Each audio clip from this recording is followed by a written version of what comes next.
Hola, ¿qué tal? Bienvenido a este encuentro virtual en el que quiero compartir contigo unos minutos para reflexionar sobre la prohibición de lecturas infantiles y juveniles. Por cierto, permíteme que te tutee para que la frialdad de estas pantallas sea un poco más llevadera con esta licencia de un trato más cercano y agradable. Antes de seguir adelante, quiero también felicitar a los amigos de la Fundación Cuatro Gatos, a Antonio y a Sergio, por sus 20 años promoviendo y defendiendo la lectura y la buena literatura infantil y juvenil en español, y agradecerles, lógicamente, su oportunidad para participar en este evento y reflexionar, en este caso, sobre la censura en la literatura infantil y juvenil. ¿Te puede sonar arcaico eso de prohibir lecturas? A todos nos vienen imágenes casi del medievo, imágenes de testimonios gráficos en blanco y negro. Y es cierto, la institucionalización de la censura en concreto de libros, es casi coetánea, podríamos decir que casi consustancial, a la aparición de la imprenta. Y según el libro empieza a ser accesible a la sociedad, aparece la preocupación de los poderes, de los gobiernos y de la Iglesia fundamentalmente, eh, una preocupación por lo que determinadas lecturas pudieran ocasionar en sus lectores. Pero ¿sabías que hasta hace prácticamente 50 años han existido listas oficiales de libros prohibidos, por ejemplo, para todos los católicos? ¿O que existe aún hoy en día, un índice que prohíbe y desaconseja la lectura de ciertos libros? Pues así es. Y de todas las listas de libros prohibidos, podríamos quedarnos, por ejemplo, con estas dos: el Index Librorum Prohibitorum y el Index del Opus Dei. El primero, este que podéis ver en la pantalla, estuvo vigente desde 1559 hasta 1966 y seguro que te suenan muchísimos episodios relacionados con el famoso Tribunal de la Inquisición eh, por toda Europa y por toda Latinoamérica. El segundo, el Index del Opus Dei, sigue vigente en la actualidad. Tienen clasificadas casi 60.000 fichas, de las cuales 7.000 han calificado como lecturas prohibidas. Eh, no imagines por lecturas prohibidas obras que pudieran ser tétricas, aterradoras, obras que pudieran causar, ¿no? Eh, autores, por ejemplo, como Sartre, autores como Stevenson, como Saramago, como el propio Carlos Fuentes, como Vargas Llosa, como García Márquez, Aldous Huxley, el Manuel Vázquez Montalbán, incluso clásicos españoles de la Edad de Oro, están dentro de esos catálogos de lecturas poco recomendadas o incluso prohibidas. Pero además, en estas listas de libros, pero además de estas listas de libros, en nuestro imaginario colectivo también tenemos, seguro, imágenes de libros ardiendo.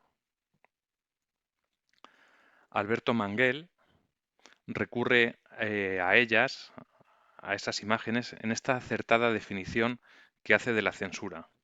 La censura, en una forma u otra, es el corolario de todo poder, y la historia de la lectura se ilumina con una hilera en apariencia interminable de hogueras encendidas por los censores, desde los rollos de papiros más antiguos hasta los libros de nuestro tiempo.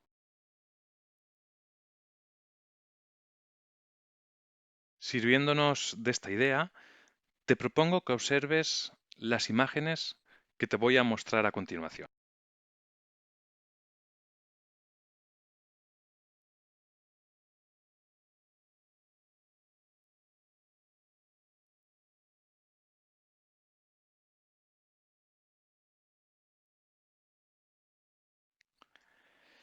¿En qué año, en qué época las encuadrarías?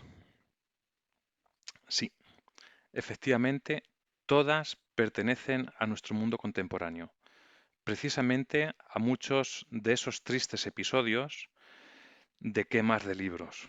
El primero que has visto, el de la fatídica noche del 10 de mayo de 1933 en la biblioteca de la Universidad Humboldt de Berlín. Además de aquel momento, nos quedan las frases de aquella terrible frase de Goebbels, aquel ideólogo del nazismo, en el que decía, como puedes leer ahí, esta noche hacéis muy bien arrojando al fuego estas obscenidades del pasado. Se trata de una enorme manifestación de poder, llena de simbolismo, por la que el mundo entero sabrá que el viejo espíritu ha muerto. De estas cenizas se alzará el fénix del nuevo espíritu. A esa quema le siguieron otros episodios similares en la España primero de esos años del franquismo, pero también en Estados Unidos con aquellos episodios de las cazas de bruja de McCarthy entre los años 1950 y 56, los episodios relacionados con el Libro Rojo de la China de Mao en 1966 o en el Chile de Pinochet o la Argentina de Videla ya en los años 80 y 90 de nuestras vidas. Te invito a que me acompañes a conocer lo que ocurrió, por ejemplo, un 26 de junio de 1980 en Sarandí, Avellaneda, provincia de Buenos Aires, de la voz del escritor Mempo Giardanelli, en un vídeo que vas a ver a continuación, pero que también puedes consultar en YouTube cuando te apetezca.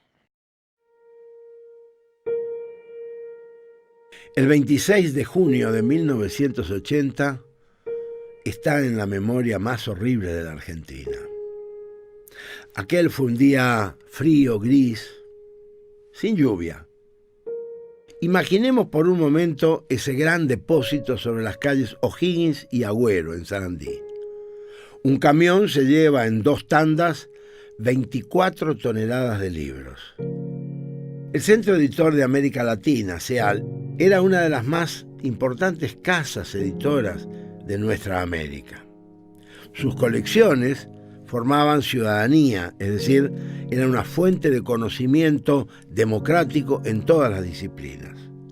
Había sido fundada y la dirigía Boris Spivakov, un hijo de inmigrantes rusos, matemático y un hombre muy respetado en el ambiente cultural de la época. Pero Boris Spivakov estaba marcado por la dictadura. La supervivencia casi milagrosa de la editorial entre 1976 y 1980 tenía los días contados. Desde el amanecer, las tropas cargaron esas 24 toneladas de libros, de cultura, y llenaron 2 camiones. Enseguida ese cargamento fue llevado a un terreno baldío en las calles Ferré y Agüero, ahí en Sarandí. Todo a plena luz del día. No sentían vergüenza, no sentían remordimiento, ni de eso eran capaces. Todo está documentado en expedientes judiciales y policiales de la época que ordenaron la quema en Sarandí porque aquellos libros, se decía en el lenguaje de la dictadura, atentaban contra la Constitución Nacional. Lo curioso es que, obligados a presenciar la quema, algunos miembros trabajadores de la editorial recordarían años después cómo los libros se negaban a arder. Un príncipe miraba orgulloso desde la portada de una de las colecciones, negándose durante horas a morir en la hoguera. La inmensa fogata ardió desde las 4 de la tarde hasta las 10 de la noche de ese 26 de junio de 1980, pero muchos de los testigos recuerdan aún hoy que esa hoguera duró varios días. Lo que aquellas bestias de uniforme no sabían, lo que esos oscuros dictadores y sus funcionarios y jueces cómplices nunca imaginaron, fue la certeza de que aunque el fuego destruye todo, libros incluidos, jamás pueden destruirse el saber, los sentimientos y la memoria.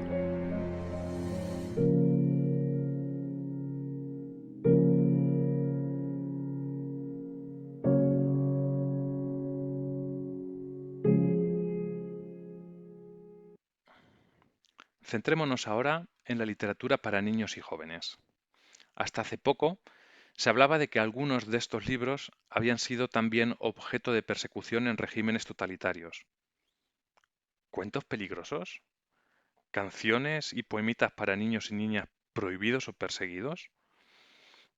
Pues sí, lo fueron, pero no había estudios sistematizados que trataran sobre ello, sobre este tipo de estudios.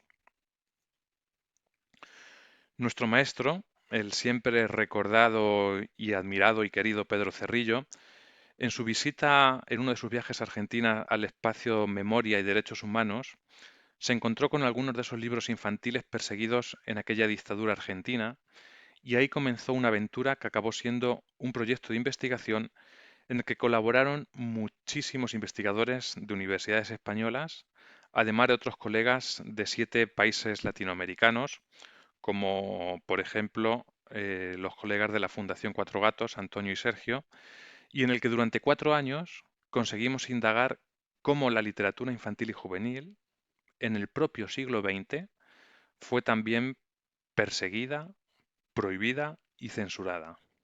Claro, pensemos que los libros para niños a menudo se han utilizado como un poderoso elemento de ideologización, por lo que es muy entendible que su control, desde esta óptica de estos regímenes, haya sido en algún momento una auténtica obsesión. No lo fue siempre, pero empezó a serlo y cuando empezó a serlo fue cuando peligraron estas lecturas infantiles y juveniles.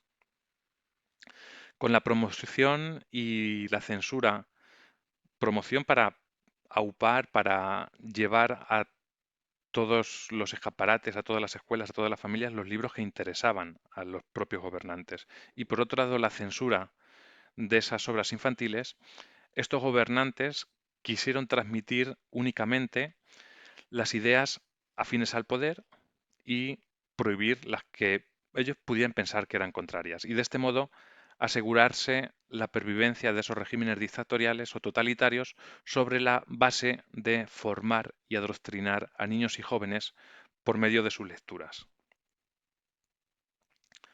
No se trataba, pues, de un debate sobre lo que debían leer o lo que no deberían leer los niños, debate que hoy se sigue dando y que muchas veces se fundamenta en argumentos más o menos lógicos, como la capacidad de comprensión de los lectores, el interés de los temas o el valor educativo que pueda tener una lectura.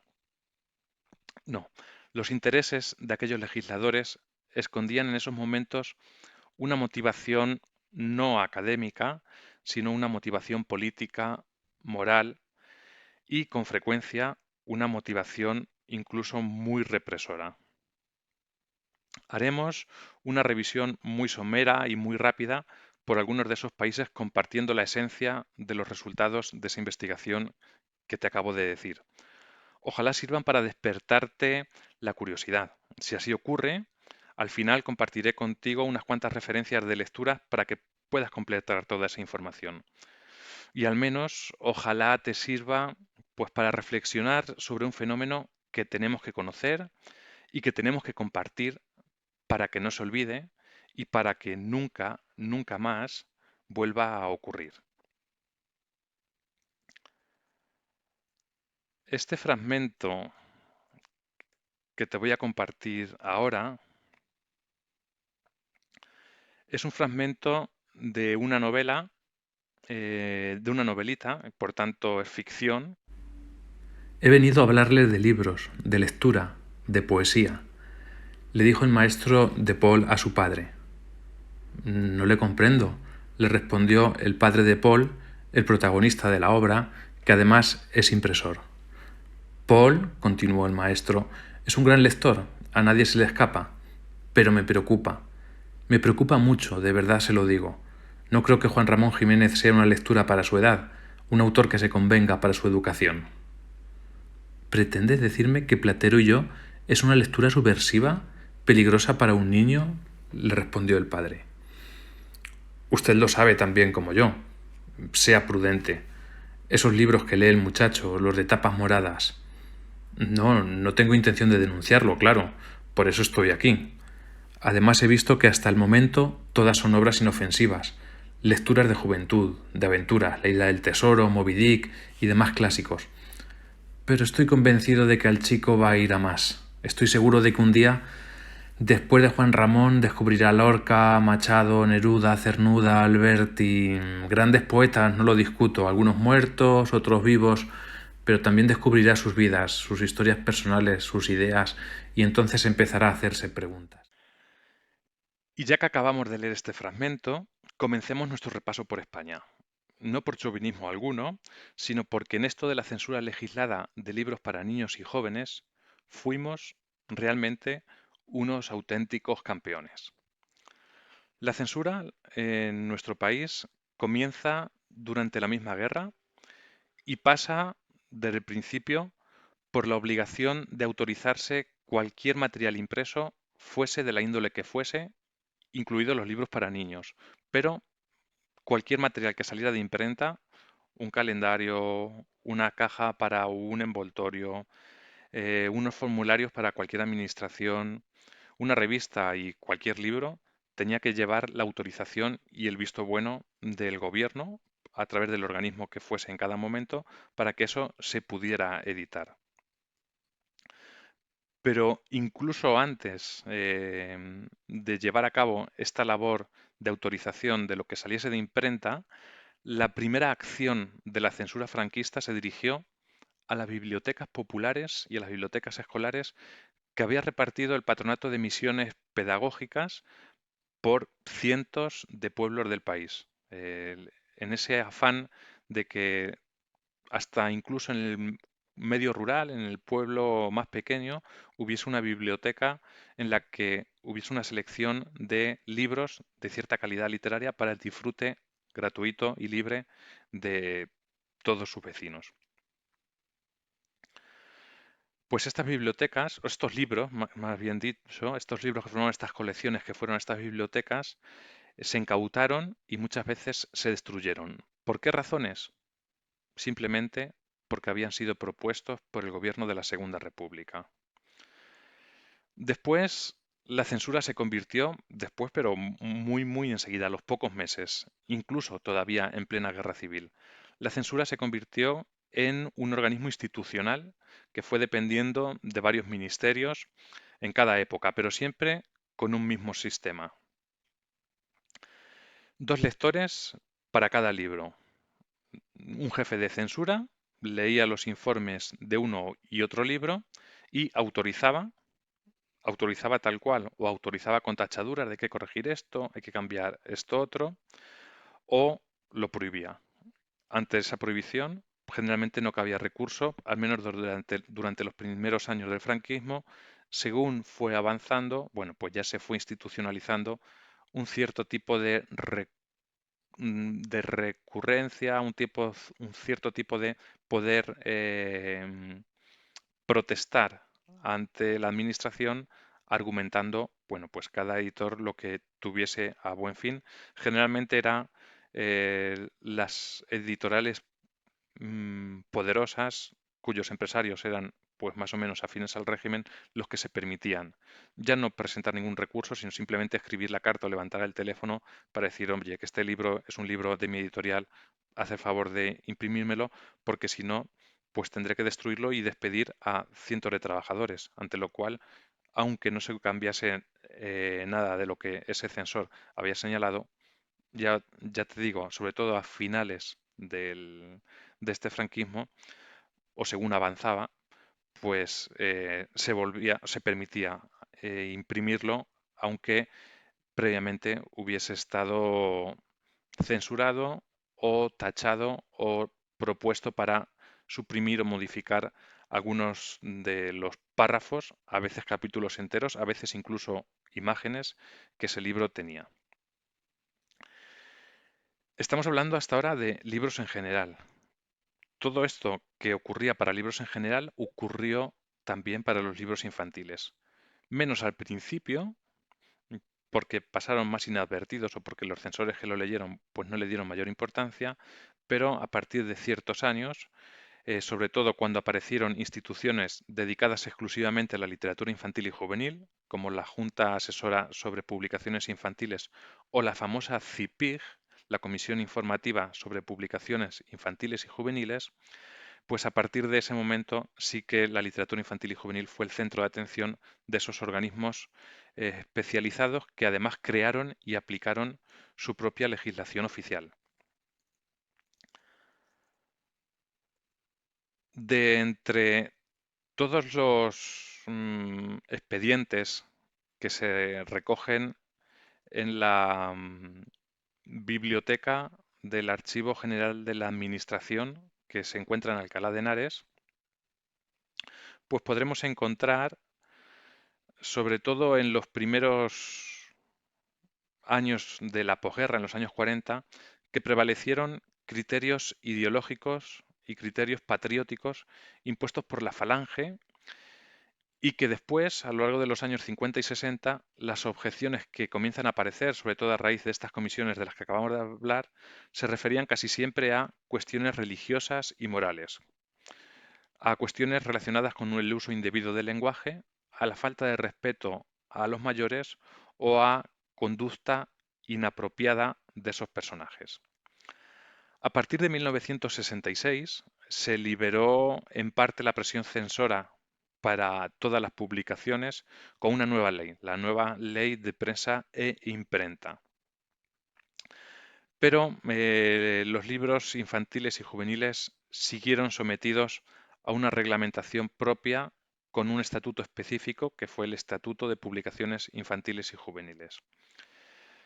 Con lo tanto, la famosa ley que daba un paso más hacia la apertura en la literatura infantil y juvenil no encontró ese eco. Primero porque los editores no se atrevían en muchas ocasiones a publicar un libro del que tuvieran cierta duda, porque la ley permitía que no hubiese censura previa, es decir, te permitía que no tuvieses que enviar antes los ejemplares para que los dos lectores lo autorizaran. Pero eso no quería decir que el libro no pudiese ser prohibido una vez que estaba en el mercado. Entonces, generalmente, algunos impresores, ante la duda de que pudiesen gastarse todo ese dinero, realizar toda esa inversión en sacar los miles de ejemplares por todas las librerías y que una vez puestos en el circuito, por cualquier denuncia, ese libro se prohibiera y tuviese que retirarse y destruirlo y convertirlo en papel, pues preferían seguir llevando los libros para que se realizara esa censura previa, que ya no era obligatoria. Pero además encontramos que empiezan en estos momentos a prohibirse muchos libros que antes se aprobaban. ¿Qué ocurre? Pues que al crecer el volumen editorial se va recuperando lógicamente la economía, por lo tanto hay más impresión de libros y más ediciones. Los funcionarios no daban abasto a leer ellos todos esos libros, a examinarlos, analizarlos y autorizarlos o no. Con lo cual el régimen empieza a contar con colaboradores para evaluar la literatura infantil y juvenil. Colaboradores, o más bien colaboradoras, muy relacionadas con la Iglesia, como fue el caso del Gabinete de Lecturas Santa Teresa de Jesús, vinculado a Acción Católica, y en el que participaron pues grandes nombres como Isabel Niño, María Frica Ibarra o Montserrat Sarto, eh, realizando, como te acabo de decir, pues una auténtica escabechina en estos libros que durante los años 40, 50 y buena parte de los 60 se autorizaron y que a partir de ahora pues se prohíben o se mutilan. Es el caso, por ejemplo, de Bambi. Claro, seguramente estarás diciendo, Bambi, es la historia de Bambi que yo conozco y que luego Disney populariza, la misma. Durante muchos años se autorizó la traducción al español sin ningún problema y cuando aparecen estas comisiones informativas y cuando aparece este gabinete de Santa Teresa de Jesús a analizar con lupa esos libros, pues descubren que en el inicio del cuento, cuando nace aquel cervatillo, pues el narrador dice que acaba de nacer, bueno, que todos los animales del bosque acuden a verlo, algo así, y que acaba de nacer una criatura angelical o celestial, no recuerdo. Ahí las lectoras dicen de ninguna manera. Una criatura angelical o una criatura celestial no puede ser un animal, con lo cual esta página o se cambia o se le cambia la traducción, como sí se hizo, o el libro no se permite. Con lo cual Bambi durante muchos meses, hasta que el editor cambió esa frase, entre alguna otra muy parecida, por esa relación, por ese guiño que hace a la religión, con la traducción de criatura angelical o criatura celestial, pues ese libro estuvo durante meses, como te digo, muy prohibido. Y es también ahora, como puedes ver en la pantalla, cuando los tebeos y cómics sufren en sus propias carnes el rigor del lápiz rojo del censor. Desaparecen escenas hasta entonces publicables, como aquellas que portaban violencia física, se tapan escotes, ahí tienes algún ejemplo, en ese caso es de una espalda, se cubren brazos y piernas desnudas, se cambian, como también ves ahí, los vestidos ceñidos de los personajes femeninos por otros más amplios y holgados.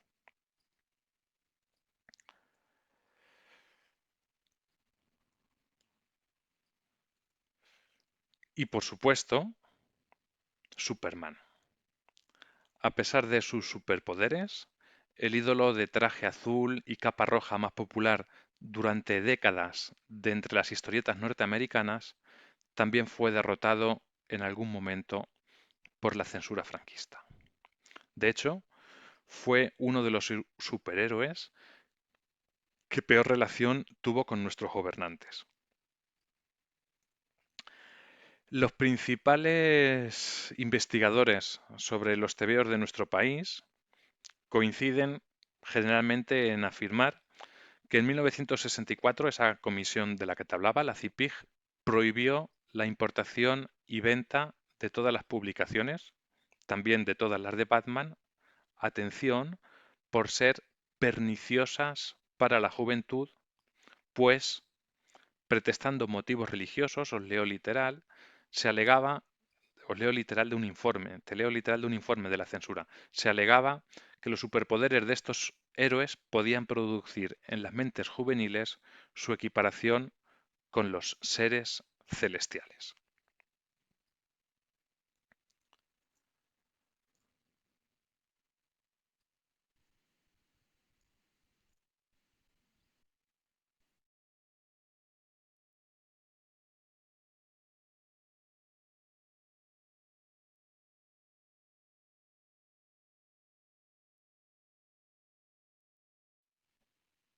Y sí, cruzamos el charco y volamos hasta Argentina, concretamente hasta la Argentina del comandante Videla y su dictadura disfrazada de proceso de reorganización nacional. Proceso de reorganización nacional o dictadura que tenía un objetivo fijo y claro y que era como el leitmotiv de aquellos momentos. Acabar con la subversión y devolver al país al seno de los valores de la civilización occidental. Cristianismo, orden y familia. Durante esta dictadura se hizo un uso sistemático de toda esa legislación que acabamos de ver y que ocurrió en España, un uso que se perfeccionó y se llevó a las últimas consecuencias con todo lo relacionado con la censura de libros y veremos enseguida con la lectura de literatura infantil y juvenil, llegando incluso a la terrible desaparición material de los autores. Es un paso terrible más allá de esa dictadura y de esa censura que acabamos de ver en nuestro país relacionado con la literatura infantil y juvenil, en la que se podían prohibir libros o se podía prohibir que apareciera en esos libros el nombre del autor, porque era un autor enemigo del régimen, un exiliado, pero en este caso, triste caso y terrible caso de Argentina, también se llegó a la desaparición de esos propios autores e incluso en algún caso de esos editores. Y se fijó la dictadura argentina como no se había hecho antes en la LIG. Los militares y sus colaboradores entendieron que esta era una vía de aleccionamiento, la literatura infantil y juvenil, aleccionamiento privilegiado, pero que por su carácter y el público al que iba dirigido, pues que había pasado desatendida y que eso no podía ser así. Eran libros para niños y pues por lo general la censura no se entretenía pero estos militares dijeron, no, cuidado, que aquí tenemos un elemento peligroso. Además, en Argentina cada gobierno provincial y cada municipalidad podían dictar decretos de prohibición. No había un organismo único. Con lo cual, al no haber ese organismo único responsable, pues todo era mucho más arbitrario, mucho más inseguro y mucho más cruel. Al no existir ese protocolo normalizado de censura, cualquier denuncia de un particular incluso, no hace falta aunque fuese una denuncia oficial, aunque el ejército, el ministerio, las alcaldías también lo hacían, pero cualquier denuncia de cualquier persona individual podía servir para eliminar esos libros o incluso, como te acabo de decir, a esos autores y esos editores, contando incluso con una policía exclusiva para la vigilancia de las librerías. Dentro de todo este caos y de este horror que supuso esas denuncias a los libros infantiles, pues se prohibieron las referencias en ellos a las culturas indígenas, a la solidaridad entre ciudadanos, se prohibió el lenguaje coloquial, se prohibieron las críticas al capitalismo y en general se restringió la imaginación y la capacidad de decidir del niño.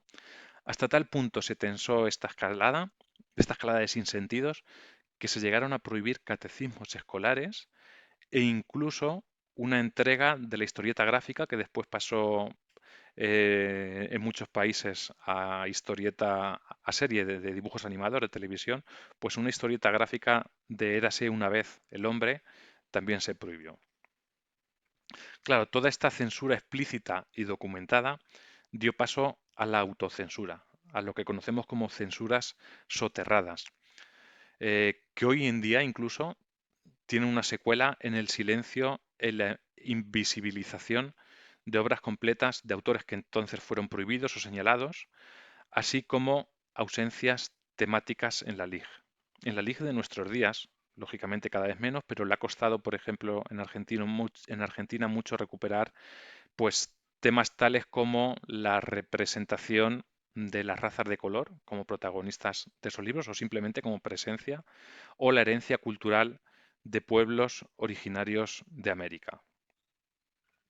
Algunos libros prohibidos durante la dictadura fueron títulos tan emblemáticos como La Torre de Cubos, de Laura de Betach, Mi amigo el Pespir, de Pepe Murillo, Niños de hoy, de Álvaro Yunque, o el conocido Un elefante ocupa mucho espacio, de Elsa Bornervan, e incluso ese que tenéis ahí arriba y que posiblemente sea de los más populares, El pueblo que no quería ser gris, de Beatriz Doumer.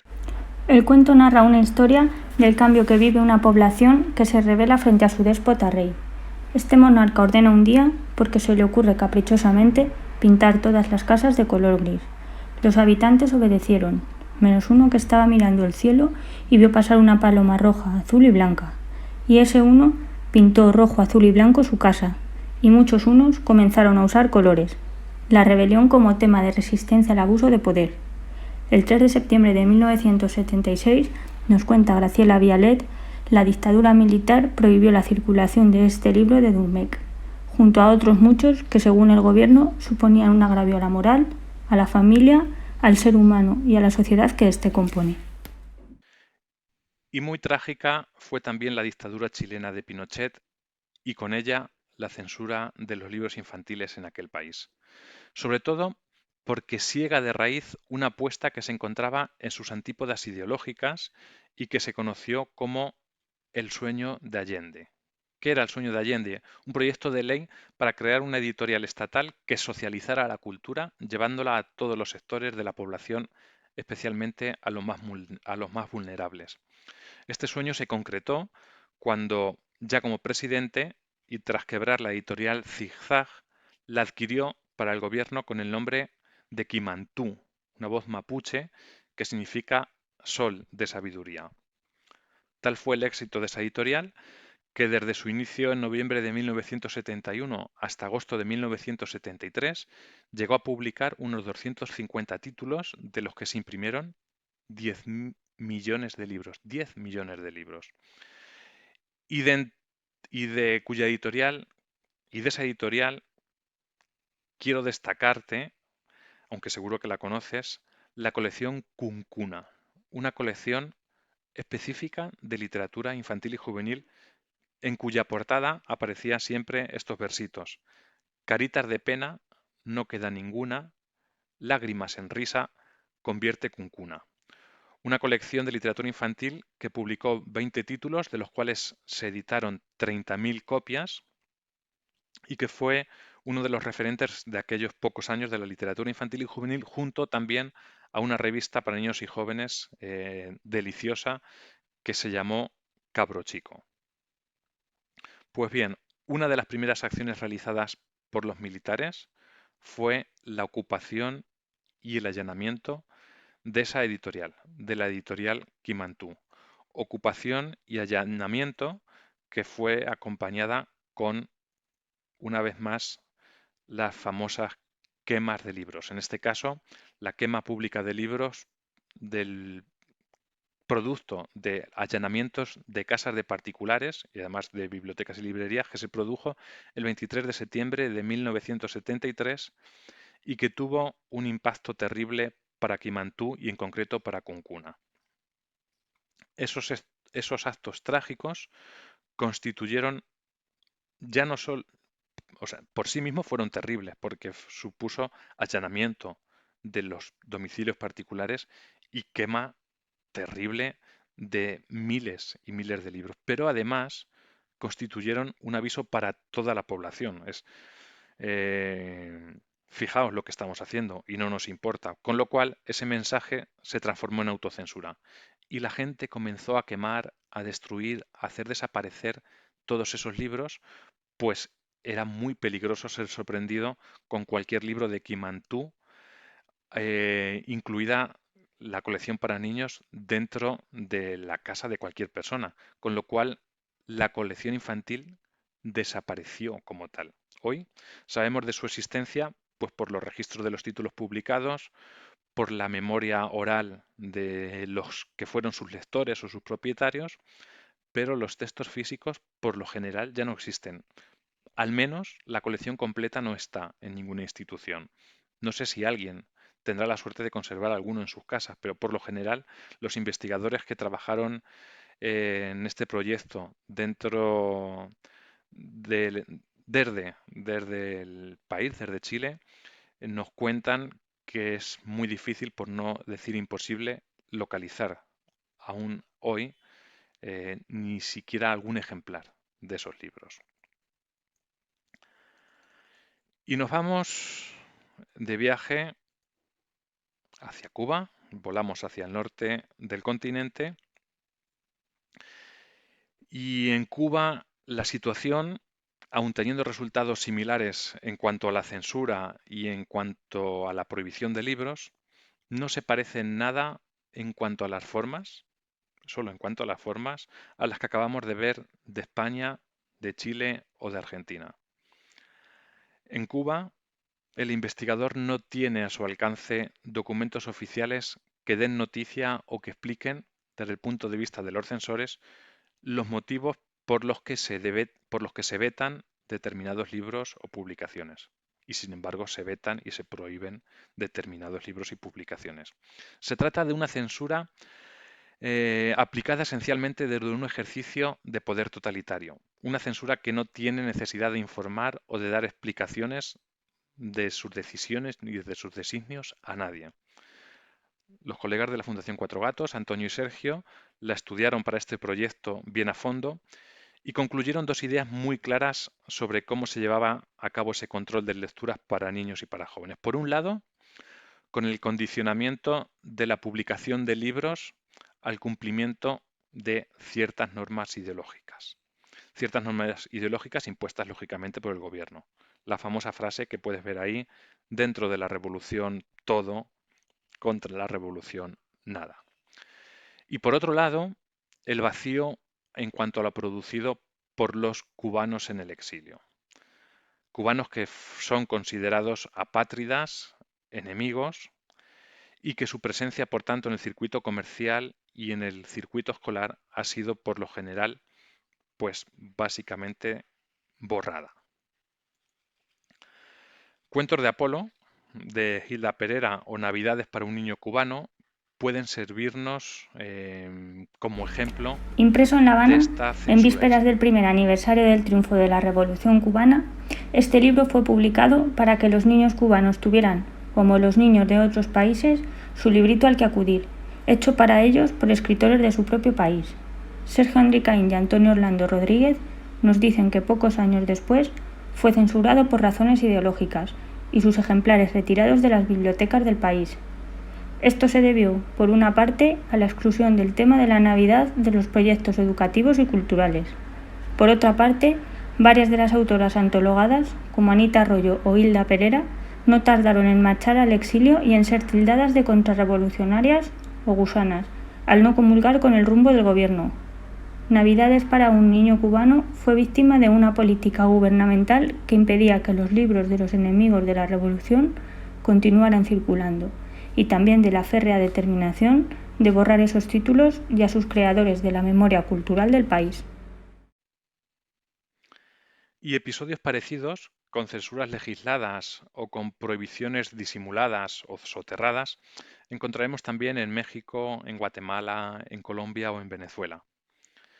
Te dejo a continuación varios títulos en los que podrás consultar con más detalle, así como ahondar con más tranquilidad en las cuestiones que hemos visto a lo largo de estos minutos.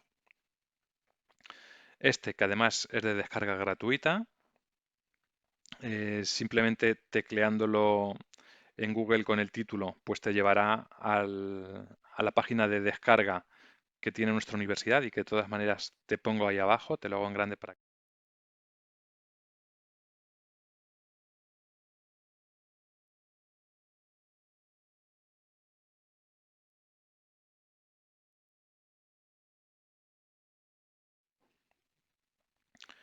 Y estos otros tres, el último recién publicado en la colección Arcadia de nuestra universidad por Fanuel Anandías, que también lo puedes encontrar con descarga gratuita, y los otros dos que recogen todos los resultados de aquel proyecto de investigación, que también te pongo en grande pues para que puedas verlos con un poquito más de detalle.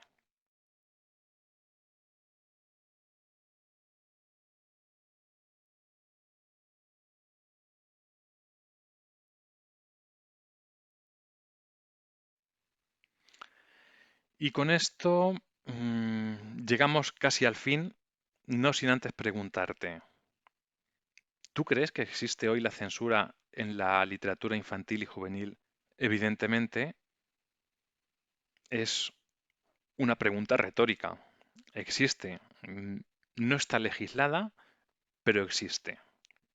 Son las censuras soterradas, las autocensuras, la censura provocada por grupos de poder que generalmente no consienten lo distinto, lo heterogéneo, la libertad de pensamiento, no consienten ni les gustan las libertades en general.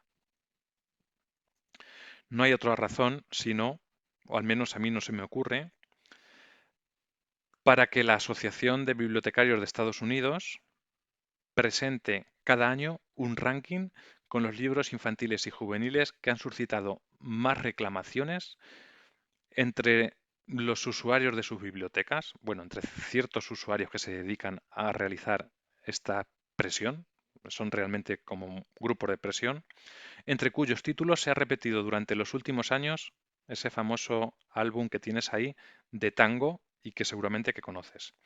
En estos días, en estas semanas, debe estar a punto de publicarse la que habla sobre las protestas de 2019. En la última publicada, la de 2018, que puedes ver aquí, comprobarás el estilo de libros con más presiones para ser quitados de los catálogos y situados en lo alto de las estanterías, lejos del alcance de los niños. Voy a hacértelo un poquito más grande para que puedas verlo.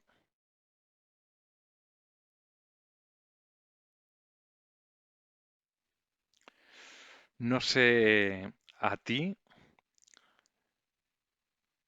pero a mí particularmente me llama la atención sobremanera, por ejemplo, esa presencia en el número 3 de una historia del Capitán Calzoncillos.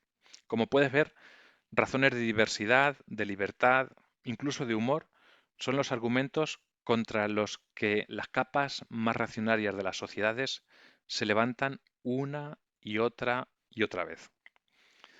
Tendríamos para hablar largo y tendido, pero el tiempo llega a su fin. Te voy a dejar a continuación con un vídeo que puede resumir el espíritu de esta charla virtual y que hicimos para resumir y para divulgar los resultados de ese proyecto de investigación que te comentaba al comenzar. Espero que te guste, como espero también que este encuentro te haya servido para reflexionar sobre el fenómeno de la censura en los libros para niños y para jóvenes. Seguro que conoces ese dicho que circula por todas las redes y de boca en boca y que es vox populi, que dice que leer es un verbo que no admite, que no tolera su conjugación en modo imperativo. No vale decir lee, porque si uno no tiene ganas, da igual que se lo mandes. Nuestra reivindicación, bueno, con este pequeño encuentro y sobre todo con nuestro proyecto y con todos estos trabajos, es que ninguna lectura sea el objeto o el complemento directo de ninguna prohibición. Que cada autor pueda escribir libremente y cada lector elegir del mismo modo, sea niño, sea joven o sea adulto. Y que el único motivo para no recomendar una lectura sea su mala calidad literaria y no el tema del que nos hable. Después del vídeo te dejo nuestro correo y nuestras redes sociales, míos y los de mi grupo de investigación. Te animo a que a través de ellos o de los amigos de la Fundación Cuatro Gatos nos hagas llegar cualquier duda, cualquier sugerencia, cualquier comentario sobre este tema o cualquier otro relacionado con cualquiera de nuestros trabajos. Gracias por acompañarme y estar ahí, y hasta muy pronto.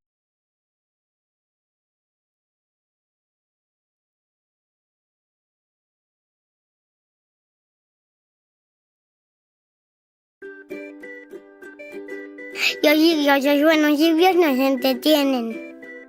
Te asustan, te divierten, te emocionan, te enamoran, te hacen llorar de risa, a carcajadas o hasta de tristeza. Porque los buenos libros esconden en sus páginas todo lo que pasa en la vida. Y la vida es alegre como un arco iris, pero a veces también es gris como una tormenta. Y es larga como un río enorme, o también a veces corta como un estornudo, a veces ruidosa y a veces silenciosas. Y ocurren muchas cosas buenas, pasan algunas regulares y a veces unas pocas malas. Y esa es la vida que queremos que nos cuenten los libros. Tal cual. No nos gusta que nos oculten hechos, ni nos cambien personajes, ni nos maquillen aventuras, ni nos suavicen miedos, ni nos disimulen amores, ni nos borren las palabrotas. Así que hoy todos los niños del mundo os pedimos que no tachéis, ni censuréis, ni persigáis, ni queméis, ni leáis con ojos de mayores enfadados los dibujos ni las palabras de nuestros libros. Que las obras depuradas, perseguidas, destruidas o quemadas sean historias del pasado que solo podamos leer en los libros. Y que los lápices rojos de los censores ya no tachen más palabras y que ahora pinten corazones.